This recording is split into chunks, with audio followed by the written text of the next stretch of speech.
Good day, dear students. I am Chimironov Sergey Nikolaevich, the head of Human Anatomy Department in Samara State Medical University, and now we will talk about skeletal system anatomy.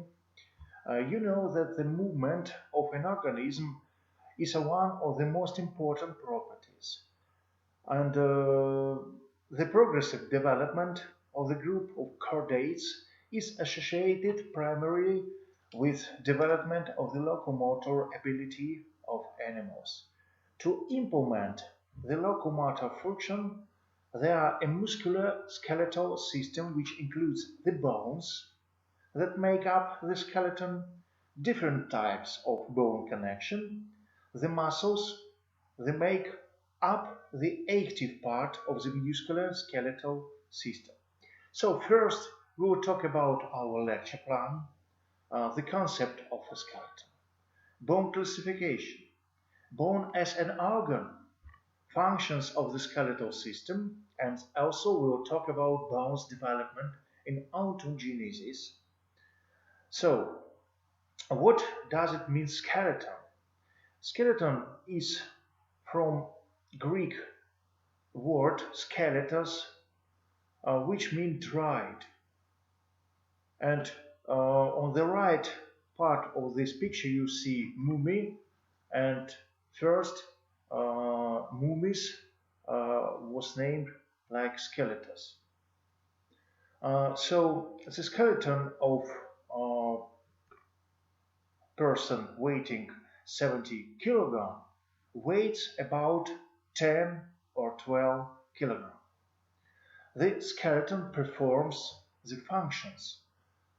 Supporting function is a structural framework for the body that holds the body and its organs in a certain position.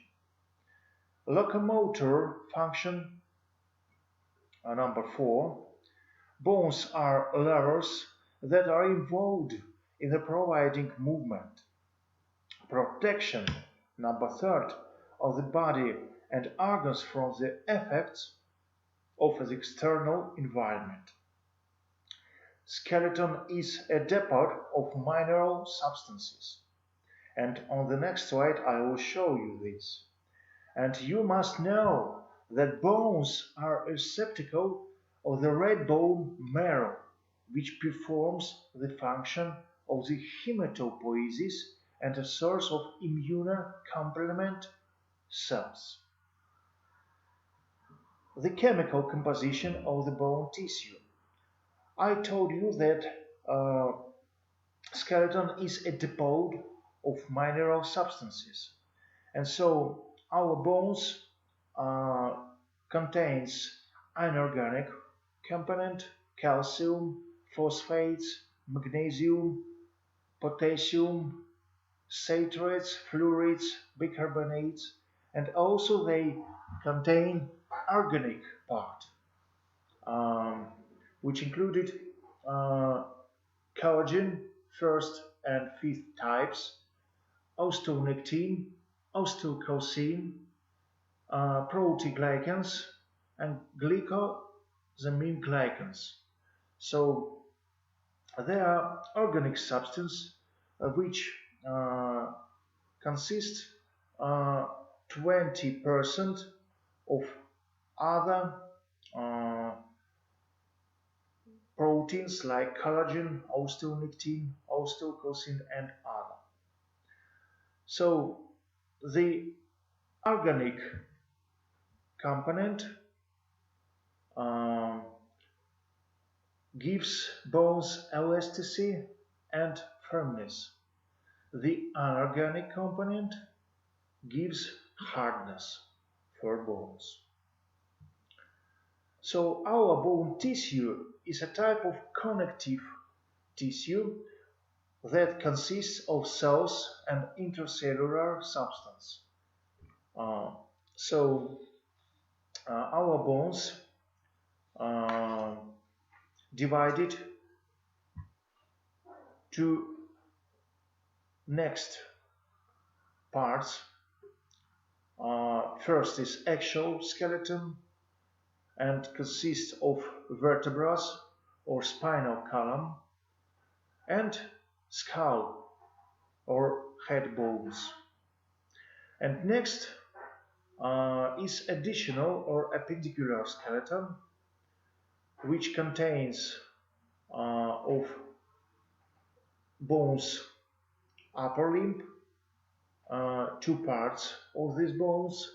First is clavicle and scapula, at the bones of the girdle in upper limb, and the bones of the free upper limb. And next you see bones of lower limb. It's a girdle, cox bones, and three parts bones of free lower limb. Femoral bone with patella, tibial and fibular bone, and the bones of foot. Next we will talk about bones classification. First we will talk about tubular bones.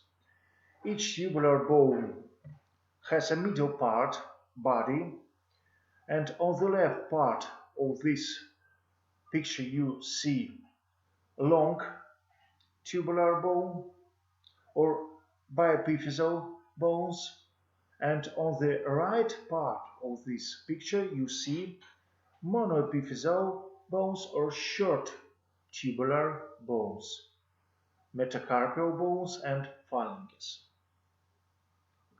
So, each tubular bone has a middle part, body, the diaphysis, and ends proximal, closer to the body, and distal, farther from the body, epiphysis.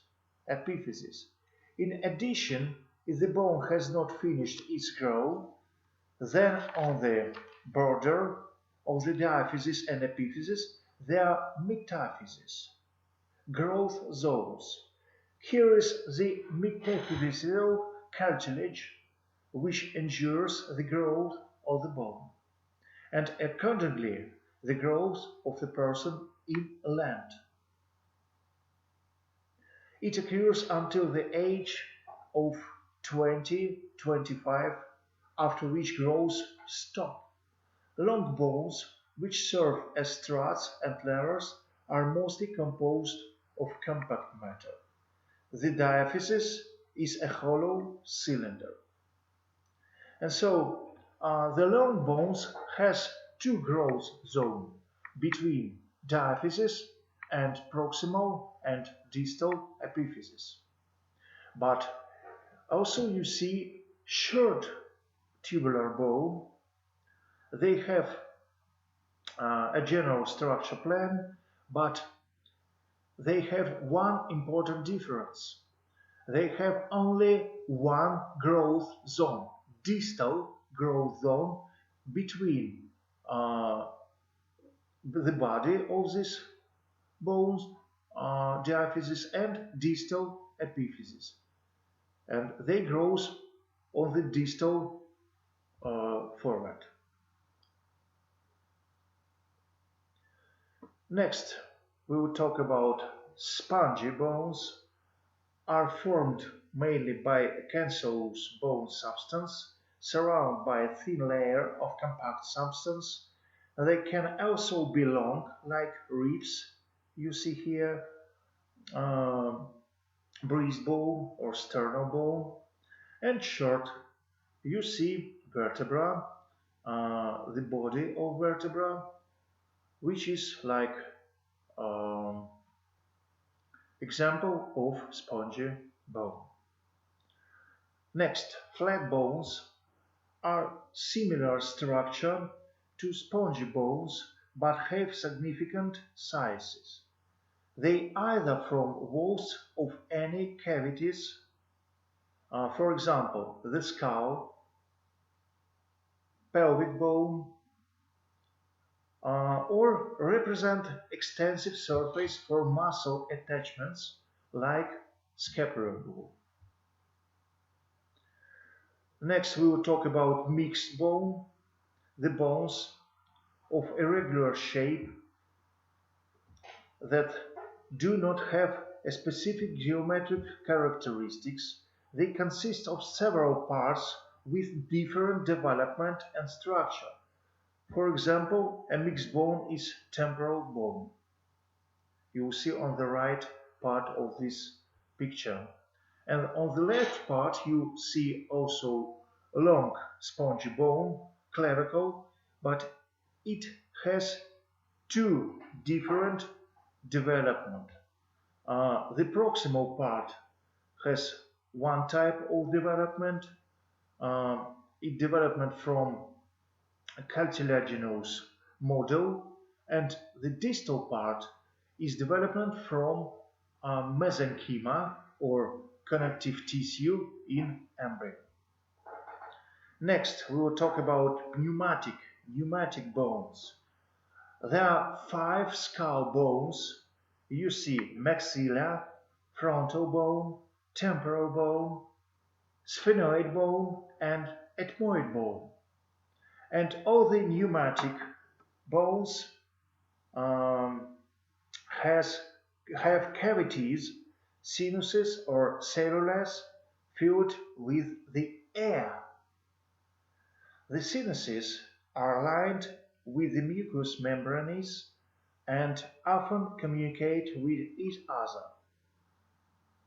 Next, we will talk about sesamoid bones, and they are bones located in the thickness of the tendons and help muscles, like patella, which is situated on the quadrupedal bone in the leg, and pisiform bone, which is situated on the hand in the uh, carpal ulnar muscle.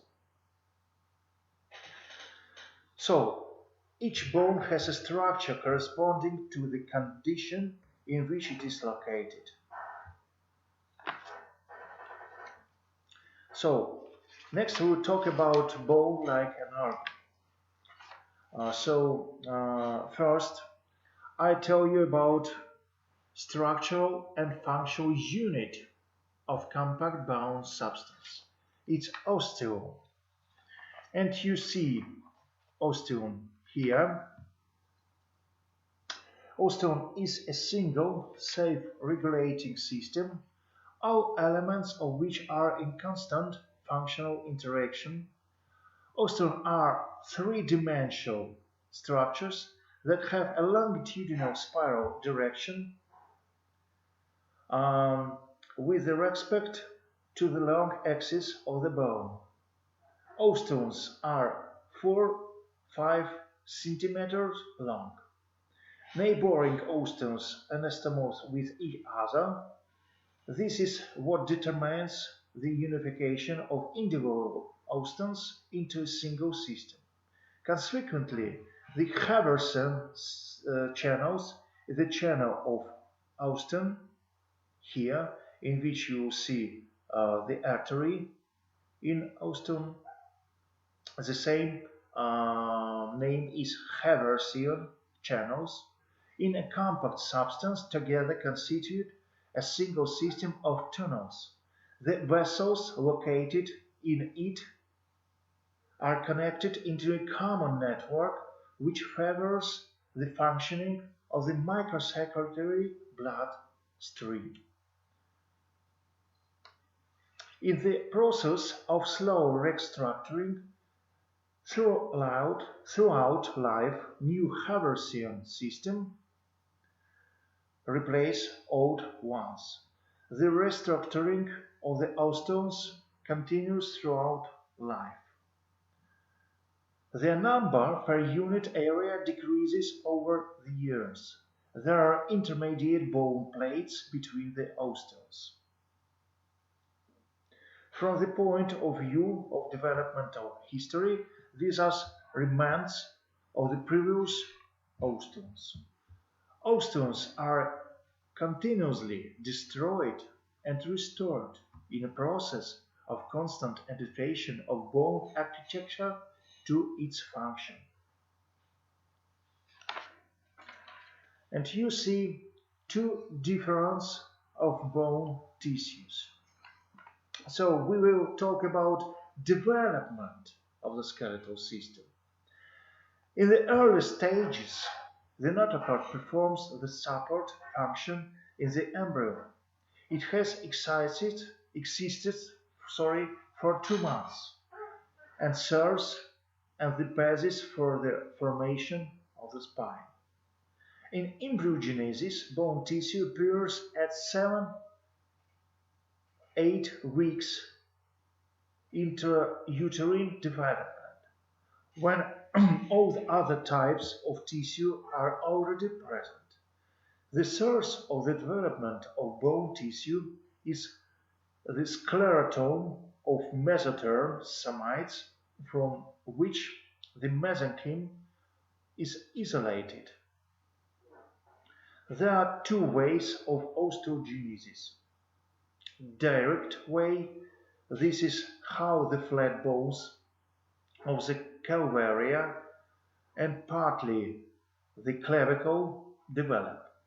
In certain genetically determinate areas, the cell of mesenchyme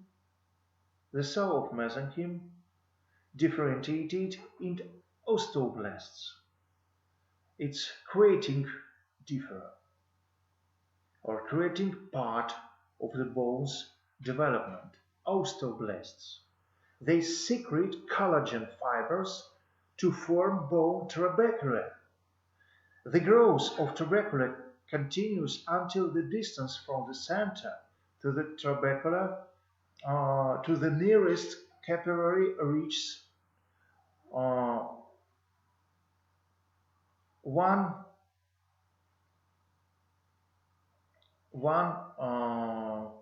decade millimeter. If it exceeds this dimension, the nutrition of the osteocytes lying in the center of the trabecula is disrupted and they died. And also osteocytes are the creating different cells too.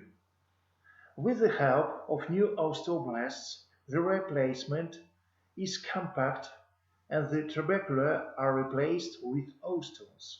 The cavity of the cancellous bone become Haversian channels, but the osteons in the integumentary bones are very short. And so you also see destroying different cells, which named osteoclasts. Next, we will talk about indirect way. In this case, the skeletal elast of the mesenchymal cells begin to form cartilaginous tissue.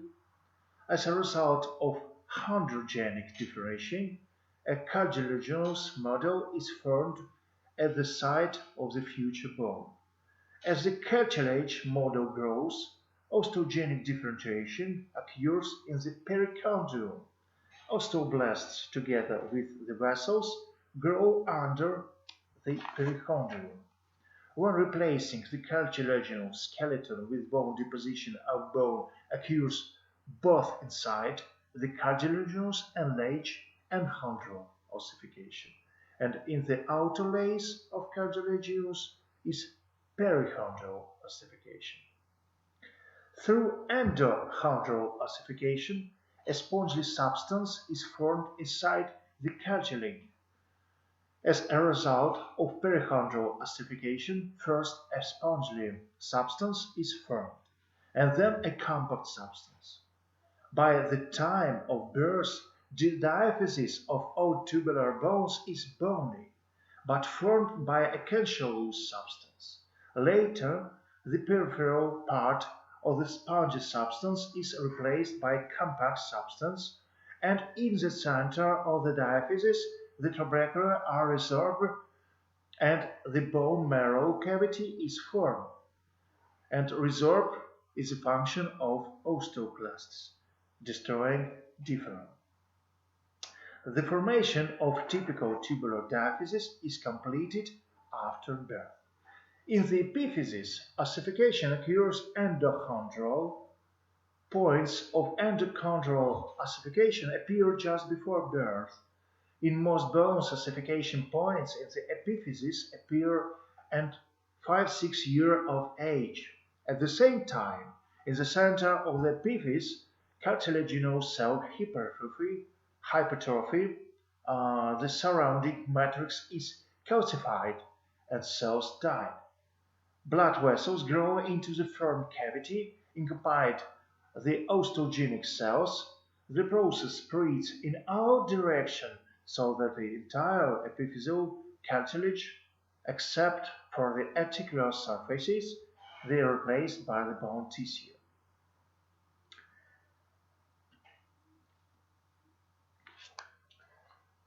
So uh, you see examples of typical tubular bones, and you see the parts of typical tubular bones which has um, indirect way of development, and you see the part body of this bone, which name is diaphysis, two epiphysis, and also you see in number 13 metaphysis is cartilaginous part on X-ray photo, and we will not see the metaphysis um, here, but there is growth zone in biepiphyseal bones, and all the parts like condyles, like tubercles, shooters, and other name apophysis. It's parts of bone which um, fix muscles. So next we will talk about uh, embryogenesis. Some words I told you about this, and so we see. Uh, we see an indirect way of ossification. First, uh, part of development is form connective tissue, future bone.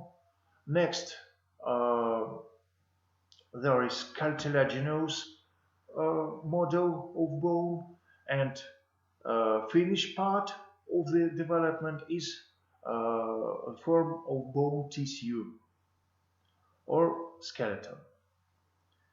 So types of ossification. First type that I told you is endosmal ossification, which form from direct way of development of bone system. What does it mean direct way? The bone is developing from mesenchyma or connective tissue in embryo. And the example of bones with direct way of ossification are frontal bone, parietal bone, and also you see the part of connective tissue like fonticles in navel. So newborn. Next, I show you the um, indirect way. Um, Indirect way of ossification consists of three parts of development. First is mesenchymal part or connective tissue part. Next, I told you that there is a chondral part or cartilaginous part, and the third is osteon or skeleton part or bones part. So uh, there are secondary bones, those that go through all three stages in their development. You see uh, perichondral ossification, formation of compact bone substance. Uh,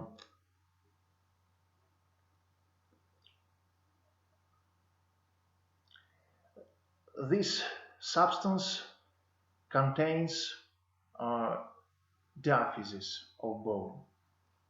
So next I show you enchondral ossification, formation of sponge bone substance with cavities for marrow, and it's situated uh, inside the bone with marrow. And you see this sponge bone substance here in histologic preparation. So next type of ossification is periostal ossification, and you see periosteum, connective tissue uh, surround bone, which develop the bone grow in thickness and in um, reparation after damage. So uh, you know now two types of osteogenesis: direct type um, for skull bones like frontal bone, parietal bone, um, and squama temporal bone, squamous part of temporal bone, and also you can see indirect osteogenesis for in which bone develops through three stages. First is mesenchymal or connective tissue stage. Next, the second is chondral or cartilaginous stage, and the third finished stage is bone stage. So next I want to tell you some laws on bones development. So first, the law of symmetry. Each bone located on the side of the sagittal plane of the body develops on both sides. On each side of the plane, ossification nuclei appear, which then merge with the nuclei of the opposite side.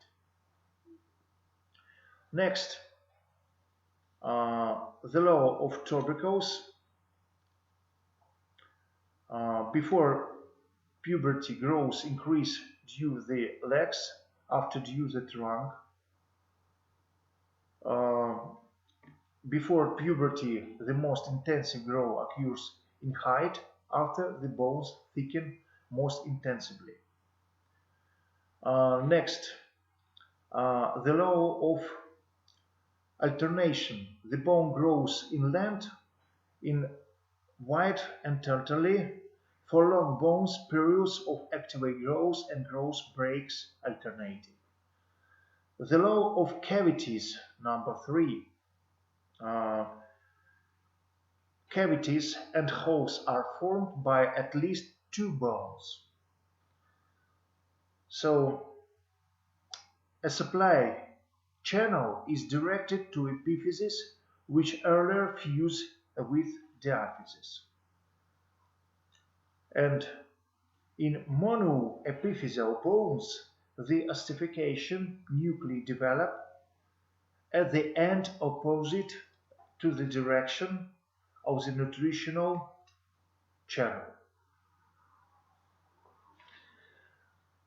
Next, I tell you about uh, affecting development, which um, was formed by Russian anatomist Leskov. Bones developed according to the strength and amount of the activity of the surrounding muscles. Next, shapes of the bones vary depending on the pressure of the surrounding organs. Bones thicken towards the least resistance. And third, bones grow slower at the site of increased external pressure. Fascias exert lateral pressure on the bones. Bones are active in relation to form. And next we will talk about abnormalities of skeletal system. So, first we will talk about uh, development defects of individual bones. Uh, First, we will talk about vertebral anomalies. Asomia or asomy is complete lack of development of the vertebral body. Hemisomy, hemivertebra, is development only one half of vertebral body.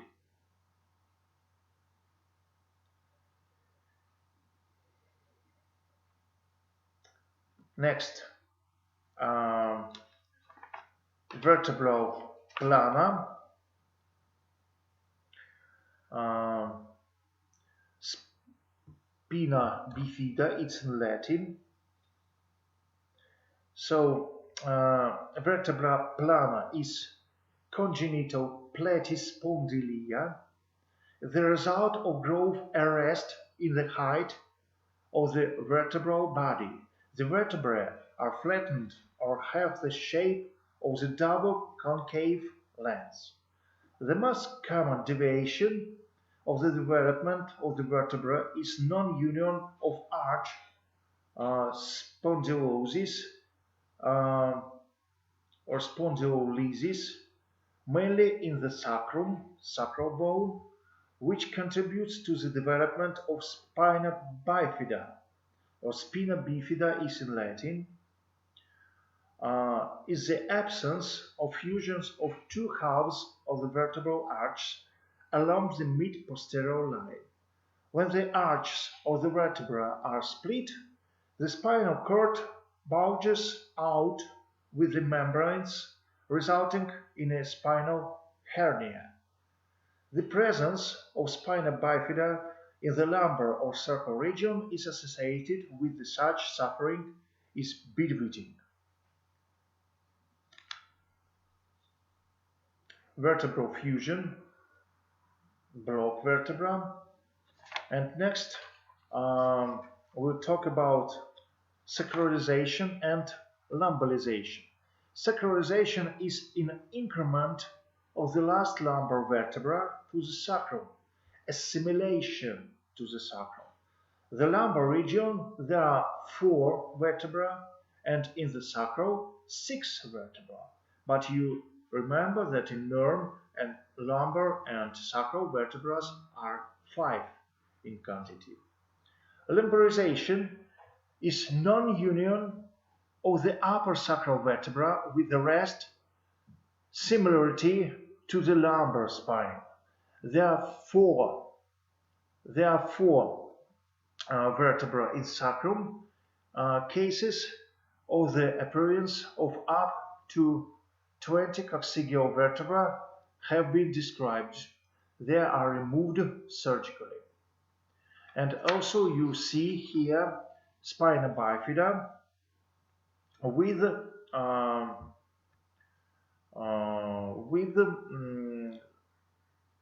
spinal cord bulge and bulge with its membranes, like spinal hernia. And now you see sacralization. You see sacral bone, which contains 6 vertebrae. In norm, you know, sacral bone contain only 5 vertebrae. Next, we will talk about ribs abnormalities. Cervical ribs connected with the 7th cervical vertebra, lumbar rib connected with the 1st lumbar vertebra, rib bifurcation, bifurcation of the rib at the point of its articulation with the sternum. And you see here cervical rib. And also you see here cervical and lumbar rib. Next, we will talk about sternal abnormalities, split sternum, sternum with holes, fenestrated sternum, and serratic xiphoid processes. So you see split sternum here. Uh, Next, we will talk about lack of bones, bones uh, under development. A lack of bones is congenital stumps of limbs and fingers, single boned, lower leg, and forearm. Underdevelopment of bones, irregular bone shape, included synostosis, fusion of paired bones, vertebrae, ribs and scapula, fingers, etc. Next, gigantism, giantism of bones, uh, and also you see lack of um, feet bones, uh, like uh, like calcaneal bone and talar bone, and also you see bone development of wrist part. Next abnormal is dysplasia. First is chondrodysplasias, osteodysplasias. Hyperostosis is pathological growth of bone tissue, a compact substance of the entire diaphysis or part of it. And you see chondro and osteodysplasias of um, legs and feet. And here you see hyperostosis of femoral bone. Femoral bone. So the lecture is finished. Thank you for your attention. See you again next time. Bye bye.